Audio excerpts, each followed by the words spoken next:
మీరు చూస్తున్నారు ఎంఆర్టీవీ తెలుగు ఛానల్ హైదరాబాద్.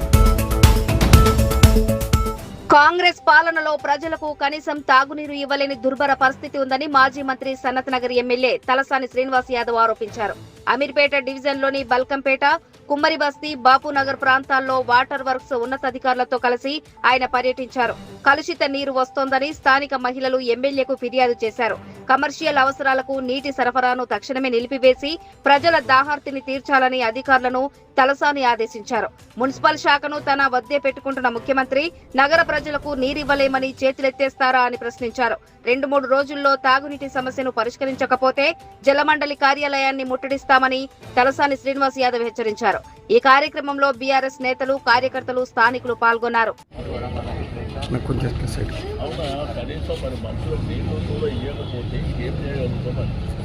తాగడానికైతే నీళ్లు నిత్యావసరమైంది. నువ్వు అన్నం తినకపోయినా, టిఫిన్ చేయకపోయినా, ఇంకేం చేయకపోయినా నీళ్ళు అయితే అవసరం కదా. ముఖం కడుకోవాలి, స్నానం చేయాలి, దేవుడికి మొక్కాలి, ఇంట్లో వంట చేసుకోవాలంటే నీళ్ళు లేకుండా నీళ్ళు కొనుక్కొస్తుంది తాగుతారు. నేను చెప్పండి గవర్నమెంట్ లేదు, మేము నీళ్ళు ఇచ్చేది దచ్చుకోలేదు, మీరు పోయి బయట కొనుక్కొని తాగండి అదనే చెప్పండి. సరే ఆయన చేతి ఏం లేదంటే ఫస్ట్ ఈ హాస్టల్ సిస్టమ్స్ అన్ని బంద్ చేసి కాంగ్రెస్ ప్రభుత్వం వచ్చిన తర్వాత ఎంత దౌర్భాగ్యమైన పరిస్థితి అంటే కనీసం నీళ్లు మంచినీళ్ళు ఇచ్చే పరిస్థితిలో కూడా ప్రభుత్వం లేదు. గడిచిన 1.5 months నుంచి ఇదే సమస్య.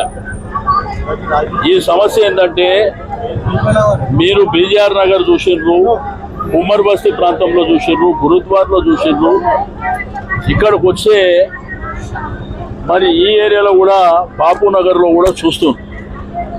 ఒకటి వాటర్ సప్లైలా వాళ్ళ లైన్ మెన్లను కూడా వాళ్ళ ముందు పిలిచి మాట్లాడినాం. వాళ్ళ లైన్ మెన్లను పిలిచి మాట్లాడితే సార్ సప్లై ప్రాపర్గా లేదు, మనము 4 లైన్లు వదిలితే 1 లైనే వస్తుంది, రిమైనింగ్ 3 లైన్లు కూడా వస్తలేవు అని చెప్పి, ప్రెషర్ ఉన్నదా అంటే ప్రెషర్ లేదని చెప్పి. అంటే ఇంత దరిద్రమైనటువంటి పరిపాలన ఎందుకు ఇస్తున్నారో మాకు అర్థం కాలేదు. నేను ఈ సందర్భంగా ముఖ్యమంత్రి గారికి డిమాండ్ చేసేది హైదరాబాద్లో మంచినీళ్ళు ఇవ్వమని చెప్పండి. వాళ్ళు ఆల్టర్నేటివ్ అరేంజ్మెంట్ చేసుకుంటారు. రెండోది ఇక్కడ చూస్తే ట్యాంకర్లు ఇష్టం ఉన్నట్టు విచ్చలవిడిగా అమ్ముతున్నారు. వాళ్ళ ముంగట్నే, వాళ్ళ కళ్ళ ముంగట్నే ఈ ట్యాంకర్లన్నీ పోతుంటే వాళ్ళు ఇబ్బంది పడుతున్నారు. అంటే కొనుక్కుంటేనేమో ఉంటుంది, తాగడానికి నీళ్లు ఉంటాయని చెప్పేసి. కాబట్టి వెంటనే ఇవన్నీ రెక్టిఫై చేసుకోవాలి. 3-4 రోజులలో రెక్టిఫై చేయకపోతే జలమండలి ముంగట పెద్ద ఎత్తున ధర్నా చేయడం జరుగుతుంది. ఎందుకంటే ఈరోజు సమాజంలో 4 రోజులు అన్నం తినకుండా ఉంటాం, కానీ మంచినీళ్ళు లేకపోతే మనిషి జీవితం ఎట్లుంటుంది? పొద్దున్న లేచినప్పటి నుంచి మంచినీళ్ళతోనే కదా కుటుంబం అనేది. ముఖం కడుక్కోనికే నీళ్లు కావాలి, చాయ్ పెట్టుకోనికే నీళ్లు కావాలి, తినాలంటే నీళ్లు కావాలి, దేవుడు పూజ చేయాలంటే నీళ్లు కావాలి, ఎవరైనా చనిపోయినా నీళ్లు కావాలి. మొన్న ఇక్కడ బాపునగర్లో ఒక వ్యక్తి చనిపోతే నీళ్ళే లేవంట. మరి ఇంత దారుణమైనటువంటి ప్రభుత్వం ఉంటే కష్టమవుతుంది. మీరు చెప్పండి, చేతులు ఎత్తేసి మేము నీళ్ళు ఇవ్వమని చెప్పండి, లేదంటే 4 రోజులలో రెక్టిఫై చేసుకోండి. ఒకటేమో ఇచ్చిన అర్ధ గంటలో 15 నిమిషాలు పొల్యూటెడ్ వాటర్ వస్తుంది, అది రెక్టిఫై చేసే పరిస్థితి లేదు. తాగడానికి నీళ్లు ప్రాపర్గా ఇచ్చేది ఒక్కొక్క ఏరియాగా మేముండి 1.5, 2 గంటలు, 2.5 గంటలు ఇస్తుంటాం. టైం కూడా ఒక సిస్టమేటిక్గా ఇస్తుంటాం. ఇప్పుడు మీరు చూస్తున్నారు, నేను చెప్పడానికి రాజకీయంగా ఏదైనా చెప్పొచ్చు, ప్రజలు చూస్తున్నారు కదా వాళ్ళ ఆవేదన, వాళ్ళ బాధ. తాగడానికి మంచి నీళ్ళు ఇవ్వకపోతే ఏం ప్రభుత్వం అంటే ఇది? ఇంత దుర్మార్గమైనటువంటి పరిపాలన ఏంది? ఉన్నదానికే దిక్కు లేదు. ఫ్యూచర్ సిటీ అని 3 కార్పొరేషన్లని అనవసరంగా అధికారులను అందరినీ ఇబ్బంది పెట్టి మీ విచ్చలవిడితనంతో జనం సఫర్ అవుతున్నారు. మీరు వెంటనే రెక్టిఫై చేసుకోవాలని డిమాండ్ చేస్తారు. సికింద్రాబాద్ లో భారీ వర్షాల నేపథ్యంలో నాలాల పక్కన నివాసం ఉంటున్న వారికి ప్రమాదం పొంచి ఉందని మాజీ కార్పొరేటర్ శ్రీమతి చీరా సుచిత్ర శ్రీకాంత్ తెలిపారు. డివిజన్ లోని పార్క్ లైన్, మెక్లియేడ్ గూడ, చుట్టల్ బస్తీ ప్రాంతాల్లోని నాలాలను పరిశీలించారు. పార్క్ లైన్ నాలా ప్రహారీ గోడ కింద భాగం పూర్తిగా బలహీనపడి ఎప్పుడైనా కూలిపోయే ప్రమాదంలో ఉందని స్థానికులు భయాందోళన వ్యక్తం చేస్తున్నట్లు వెల్లడించారు. ఈ సమస్యపై కవాడిగూడ, బేగంపేట డీల దృష్టికి తీసుకువెళితే పరిధి వివాదంల పేరుతో అధికారులు ఒకరిపై ఒకరు బాధ్యతలను నెట్టేసుకుంటున్నారని ఆయన వివరించారు. ప్రాణ నష్టం జరిగాకే అధికారుల్లో చలనం వస్తుందా అని స్థానిక వ్యాపారులు, నివాసితులు ప్రశ్నిస్తున్నారు. మరోవైపు మెక్లియేట్ గూడలో 8 నెలల క్రితం నాలా గోడ కూలినా ఇప్పటి వరకు పట్టించుకోలేదని అన్నారు. ఈ సమస్యపై నేరుగా జీహెచ్ఎంసీ కమిషనర్ కర్ణన్ కు ఫోటోలు, వీడియోలు పంపి ఫిర్యాదు చేసినట్లు సుచిత్ర శ్రీకాంత్ తెలిపారు. ఈ కార్యక్రమంలో మదన్, శ్రీధర్, అలోక్ యాదవ్, స్థానిక బస్తీవాసులు పాల్గొన్నారు.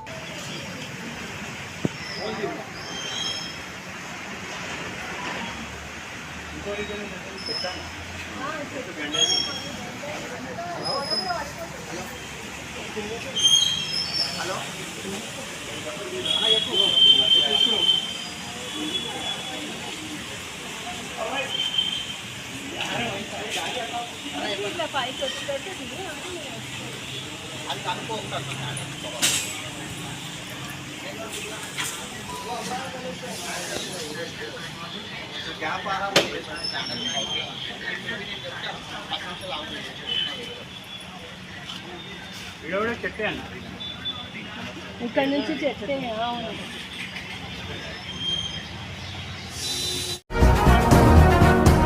మహిళా సాధికారతకు కాంగ్రెస్ ప్రభుత్వం కృషి చేస్తోందని కంటోన్మెంట్ బోర్డు మాజీ ఉపాధ్యక్షులు జంపర ప్రతాప్ స్పష్టం చేశారు. CM Revanth Reddy Cantonment MLA Sri Ganesh ఆధ్వర్యంలో కంటోన్మెంట్ నియోజకవర్గం న్యూ బోయిన్పల్లి పెద్దతోకట్ట కమ్యూనిటీ హాల్లో ఏర్పాటు చేసిన కార్యక్రమానికి ఆయన ముఖ్య అతిథిగా పాల్గొని పొదుపు సంఘాల సభ్యులకు ఇందిరమ్మ చీరలను పంపిణీ చేశారు. ప్రభుత్వం మహిళల సంక్షేమానికి పెద్దపీట వేస్తోందని ఈ సందర్భంగా ఆయన స్పష్టం చేశారు. ఈ కార్యక్రమంలో Boinpally market committee chairman Anand Babu, Congress senior నాయకులు ముప్పిడి మధుకర్, బంగారు సదానంద్, మారుతి గౌడ్, వరప్రసాద్, మహిళా సంఘాల ప్రతినిధులు వసంత, సరిత తదితరులు పాల్గొన్నారు.